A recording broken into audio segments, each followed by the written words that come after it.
Okay, good morning, students. So, in the previous part of this particular chapter, that is unit number 3, we have started with the approximate estimate, then the problems associated with the approximate estimate methods, different methods.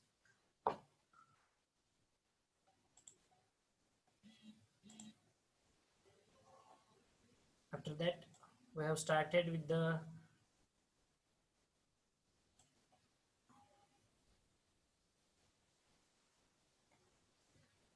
approximate estimate of a road project, approximate estimate of a bridges, building projects. We have started with that only. Okay, so what are the things that we need to consider as far as our irrigation projects are there, or roadway projects are there, that we are going to study in detail for this particular lecture? What are the contents of that particular part? And we will conclude the theory part in today's lecture. Along with the problems, we are going to start with the frame structures. Okay, so let's begin with this particular part. Just give me a minute. Okay, my screen is visible to everyone now. Okay, now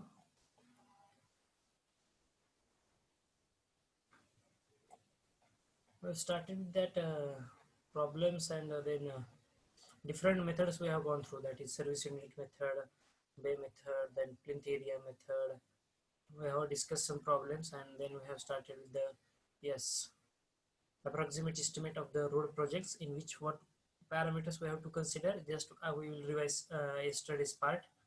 What parameters we need to understand? We need to consider the extent of the waterways, that is river crossing, then high flood level, total length of the alignment, number and length of more important bridges, then probable amount of earthwork.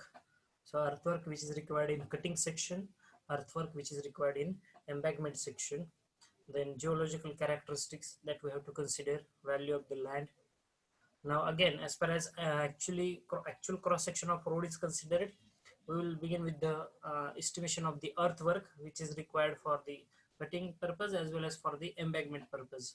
Okay, then cost which is required for the small bridges or the culverts, that we have to consider. Then cost required for the subgrade soil, that is soil stabilization if you are having the weak soil, then subbase course, then base course, then premix carpeting. Premix carpeting is nothing but your bituminous layer, and above that suppose surface coat is there. Okay, so whatever the material that we are going to use it, we have to determine the quantity of the material, and accordingly we have to determine the rate for the same. Okay, then contingencies, work chart establishment, and overall profit from that particular project we have to consider, or we have to taken into our account.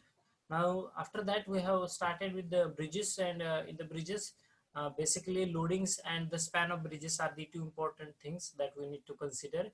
Okay, along with the structural design, that design of concrete structure related to bridges part. Okay, structural element design. Okay, but loading and the spans, these are the most important factors that one must consider as far as the bridges are considered. Okay, now as far as roads and these culverts are there, see some digits they have been mentioned. This is the part which is been there in your notebook also. Okay, so for the culvert, RCC box culvert, around rupees 35 to 40,000 per meters span we are requiring, around 40,000 rupees per meter span. एका metre साठी जवळपास 40,000 आसपास खर्च येतोय. See, these are the older digits I can say, but approximately around 50,000. If you consider this year around 2020, in the year 2020, around 50 to 60,000 rupees we require per meter span for the box culverts. Then again for brick abutments, again around 40,000. Then HPC pipes, you know, HPC is nothing but Hume pipe culverts. Have you seen these Hume pipes or Hume pipe culverts? Anybody has seen how these are there, Hume pipes? These are mounted or one another.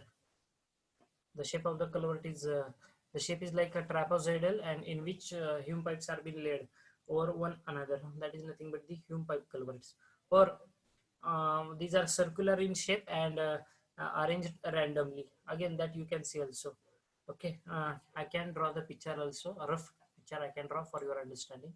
See, hume pipes are there. Yeah, suppose this is the your road colored portion. Okay, so in this colored portion, the pipes are arranged like this. First pipe, second pipe. Okay, then this is your third one, then this is your fourth, this is your fifth pipe. See, in this fashion they can mount that hume pipes. Or suppose this is my road cross section, there is no bridge, it's a plain, my road is been on the plain ground surface, but still there is small oda or nala, I can say, which is flowing, and on that you can see such pipes are being going to be laid parallel to each other, placed consecutively.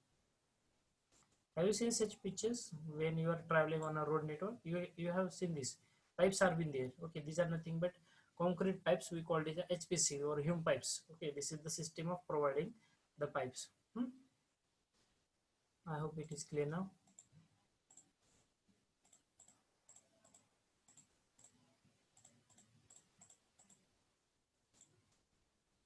Then for the hume pipes, we require 20,000 to 30,000 rupees. Generally, on the hume pipes, there will be no that much traffic intensity which is going to travel. Okay, hardly there is some time when some trucks or big motor vehicles are heavily loaded motor vehicles will ply on that particular track. But if these are plying continuously, then again you have to design these hume pipes which can capable of sustaining the HMV, that is your heavily motor vehicles, the load which is coming from them. Okay, so hume pipes we have to cast in that way only, so that it can sustain that particular load.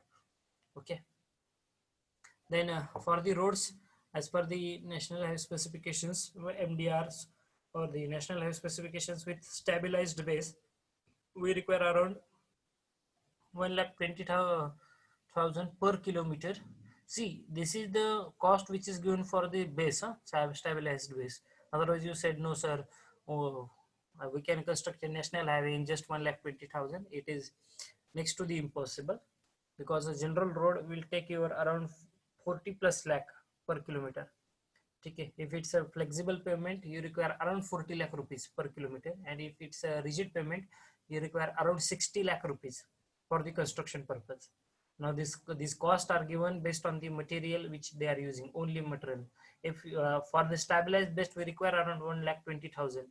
It is again, these are the older digits. Now it is up to around 150 to 180, 1,80,000 per kilometer stabilized basis, because nowadays most of the contractors are focused on these CTBs.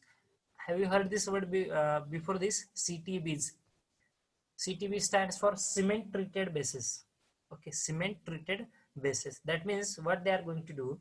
Suppose I am constructing my road on a such soil which is having the low bearing capacity, or having low strength, as I can say.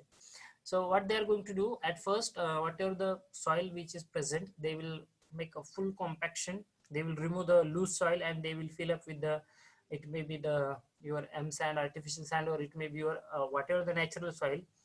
They will going to stabilize it. Okay, they will make the surface hard and tough. Okay, by rolling and compaction. After that, your base course is there. But suppose there is some weak material again in the base course. Okay, so in that case, nowadays the technique has been there. We can treat that base layer with the cement, and we call it as a cement treated base layers. Okay, or cement treated sub bases also. Now the technique has been there, but cement, if you consider around 1 kilometer span, how much quantity of cement that you are going to require, it's a big amount. Okay, because in 1 kilometer, can anybody determine how much quantity of cement will require? If the road height is suppose height is 1 meter, length is 1 meter, and width is again suppose 10 meters. So what will be the quantity of cement bags that you require? Just for a single layer, just for a single layer I'm discussing. Quantity of cement in meter cube that you require. So you can determine that particular quantity. So CTB is cement rated basis, though it's a very good technique to stabilize your base surface, but on the other hand, it is costlier one also, because cement will take your lots of money. Hmm? Then major district roads with stabilized basis, but not includes own but brick metals or the stone metals. Again, rupees 1 lakh per kilometer. Then only ornamental brick metals in case of your ODRs, that is ordinary district roads, and the premix carpet, you require around 75,000 rupees per kilometer. And if the surface dressing is provided on the ODR, then again you require around 50,000 rupees. So these are some highlights for this road projects that you have to consider. Then our next part that we are going to study is nothing but the methods of preparing the approximate estimate for the irrigation projects. See, we are not discussing the actual problem. Huh? So this is the cross section and how to determine the quantities. This part we are going to study in our next few lectures. In this initial phase, just we have to study some theory part. How we are going to, what parameters you are actually going to consider as far as preparation of approximate estimate for the road projects or for the irrigation projects. Okay. So just theory part, I don't think there will be any question on this, hardly if they will ask. Otherwise, problems are there in this particular problem chapter. Analysis, sorry, approximate method problems and bar bending schedule problem, fixed problems. Okay, 100% they will ask you the problem on that. Okay, and hardly there is a one question, theory question on this. Okay, if they want. Till that they will not, they haven't asked any theoretical question on this particular chapter. They are totally dealing with the problems which are associated with approximate method and the bar bending schedule. Okay, schedule of reinforcement. If they have asked, what question they have asked is nothing but very simple one. Write down the different types of approximate estimate and explain any method. It may be service unit method, bay method, or cubic content method, plinth area method. Okay, so you can explain all that methods. Already we have discussed in first unit as well as in third unit also. So I just want to give some highlights about the making of preparing the approximate estimate for irrigation projects. As you've seen, there are different systems of irrigation, but in general, the method of preparing approximate estimate involves the following steps. What is the steps that you are going to consider as far as the approximate estimate is considered? Statement of the objects. Now, what does it includes? It should be ascertained whether the project is for single purpose to serve only one purpose or the project is for multiple purpose. Okay. Now, for single purpose means what? For single purpose means the project, the water which you are going to use it is only reserved for the drinking purpose. And second one, just a minute.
Haha.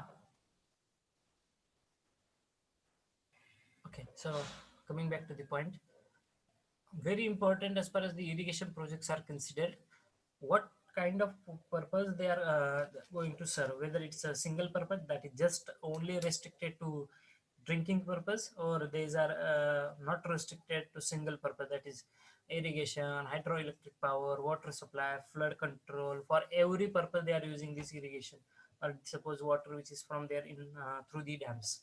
Okay, so purpose and serving the purpose is very important. Okay, the next is collection of the data. Are you getting the point which are related with the approximate estimate? Okay. First, we have to identify the purpose, whether it is for single purpose or whether it is for multi-purpose project. Second one, collection of the data, what you require to arrive at a reasonable decision from the preliminary estimate. Reliable data, that is physical, hydrological, geological, and agricultural data that you have to collect to serve the objects are collected and furnished to prepare the approximate estimate. Just a minute.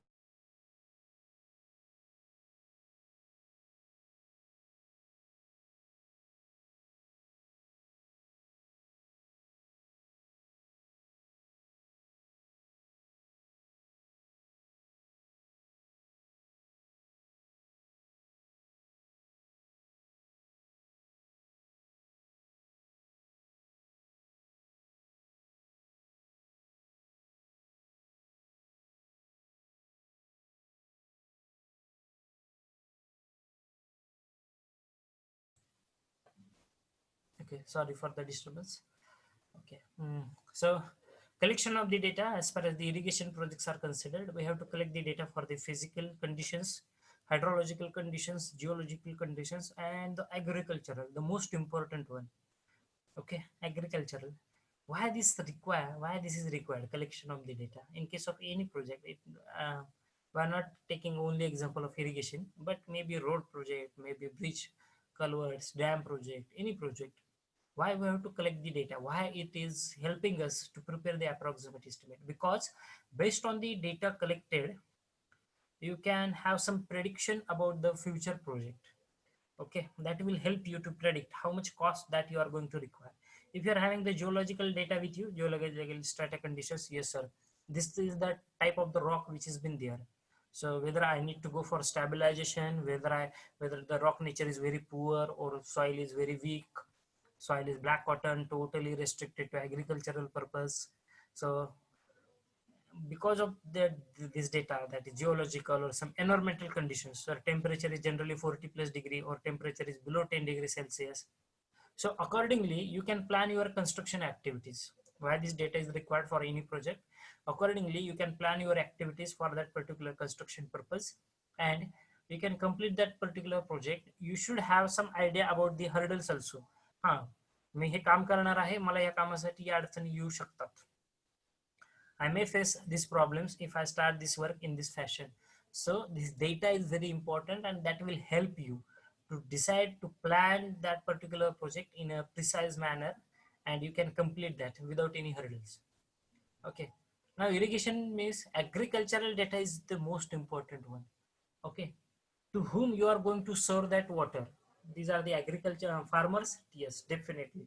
So how much land it is been occupied or accumulated?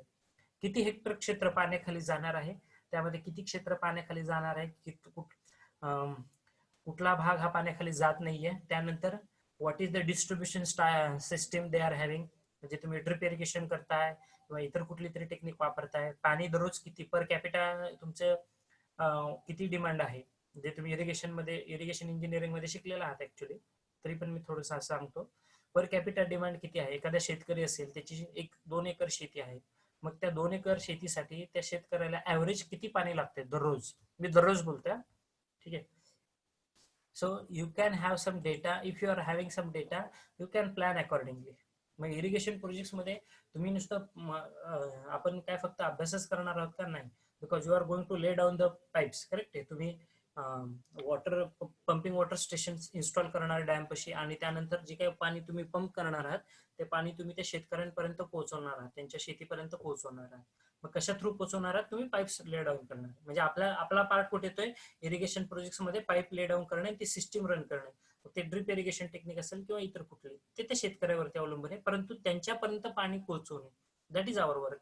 That is, मग you can construct a canal, it may be lined canal, it may be unlined canal. मग तुम्ही canal बांधा शेतीसाठी, ठीक आहे, शेतकऱ्यांना पाण्यासाठी. मग ते कॅनल मध्ये सुद्धा 2 प्रकार येणार आहे. तुमचे लाईन कॅनल असेल म्हणजे कॉन्क्रीटचं कॅनल असेल, किंवा अनलाईन कॅनल असेल, correct. So this is nothing but the part which is related with the irrigation project. मग कॅनल मध्ये कॅनलचे dimensions, these are the most important parameter.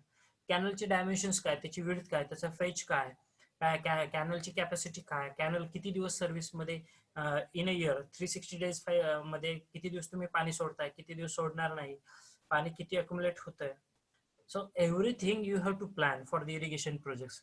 ज्यांचं इरिगेशन डिपार्टमेंटमध्ये काम करण्याचं स्वप्न असेल, बेसिकली इरिगेशन प्रोजेक्ट्समध्ये dams, hydroelectric power station, water supply system, then flood control system, CD works, cross drainage works हा पार्ट येतो तुमच्या irrigation वर्कमध्ये.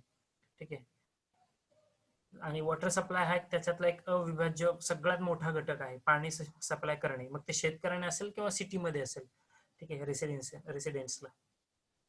So for that purpose, you should have the data with you so that you can prepare your estimate accordingly by using such data. That is why the data is important for you.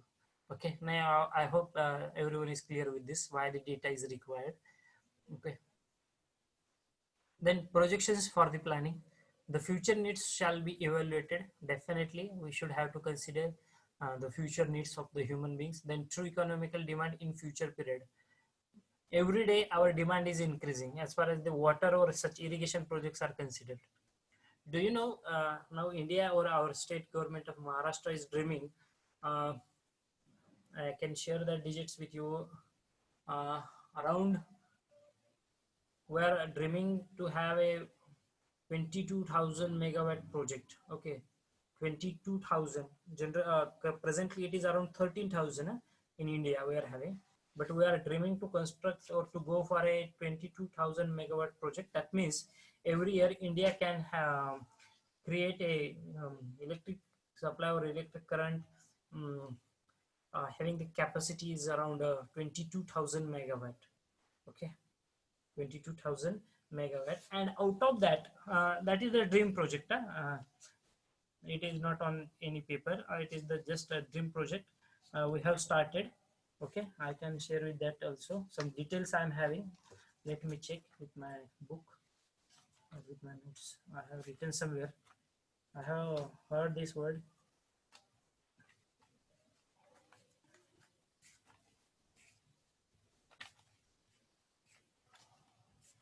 I think it is not there right now with me, but I can share.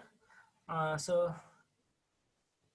भारताची जी electrical requirement आहे ती जवळपास 13,000 मेगावॅटचा आपली capacity आहे, आणि तेवढी requirement पण आहे, ती दिवसेंदिवस वाढत जाते.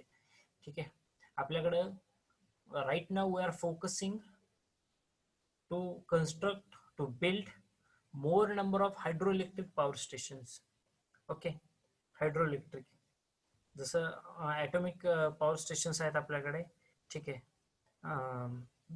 rather than going for atomic, we are using the hydroelectric power station, because what, water can get reversible, means आपल्याकडे रिव्हर्सिबल प्रोजेक्ट्स खूप आहेत. धरणातलं जे पाणी खाली पडतंय तुमच्या टर्बाइन्स वरती, की ज्याद्वारे वीज निर्मिती केली जाते, आणि त्यानंतर परत हेच पाणी आपण रियुटिलाइज करू शकतो. तसे आपल्याकडे रिव्हर्सिबल पंप्स आहेत, खूप चांगल्या पद्धतीची सिस्टीम आहे आपल्याकडे. मी तुम्हाला काही एक्झाम्पलही सांगतो. आपल्या महाराष्ट्रामध्ये ठाण्यामध्ये भाटघर म्हणून हायड्रोइलेक्ट्रिक पॉवर स्टेशन आहे. ठीक आहे. हा hydroelectric power station it will produce around 21 megawatt something capacity. It's a big project actually. Okay, but there are 2 reversible pumps over there having the capacity of around 1.25. ठीक आहे. तर तिथे जे काही पाण्याद्वारे वीज निर्मिती केली जाते तेच पाणी परत रियुटिलाइज केलं जाते. ठीक आहे, थ्रू आउट द इयर. म्हणजे थोड्याशा पाण्यामध्ये सुद्धा खूप साऱ्या मोठ्या प्रमाणामध्ये वीज निर्मिती केली जाते रिव्हर्सिबल पंप्स वापरून. म्हणजे तेच पाणी रियुटिलाइज केलं जातं परत. ऍक्च्युली इतर ठिकाणी सिस्टीम कशी आहे की बाबा एकदा वीज निर्मिती झाली की जे टेलेंडला जे वॉटर आहे ते सोडलं जातं नदी पात्रामध्ये. ठीक आहे.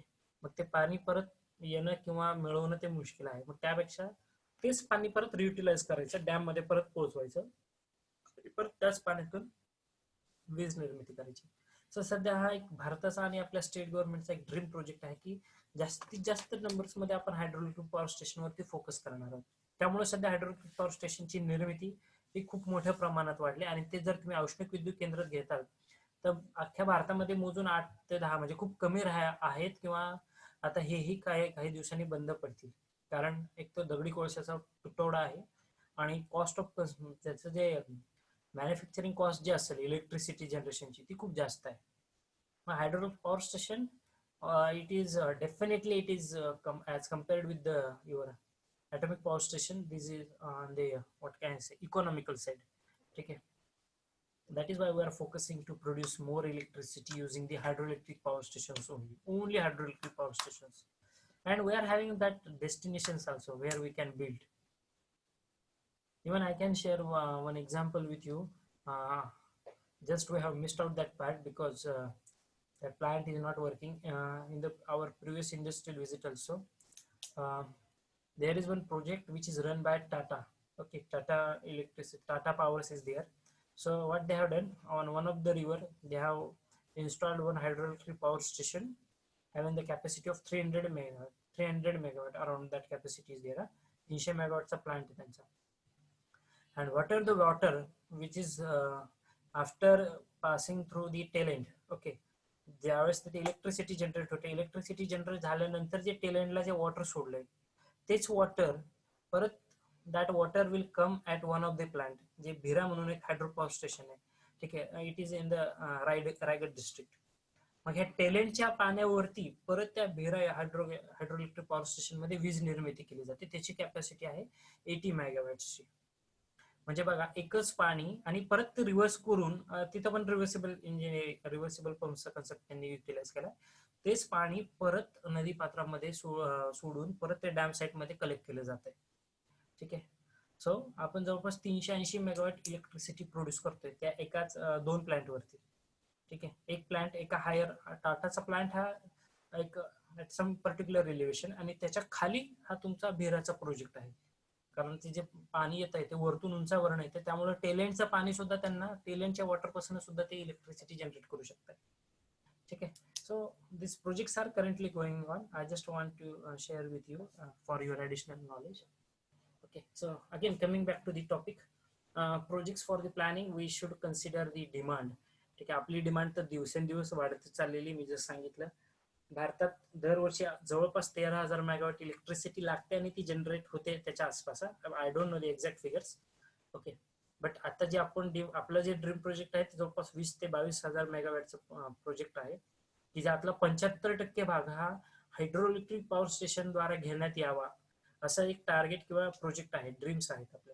I don't know how much we can cover up with that. In upcoming few years we will definitely work. So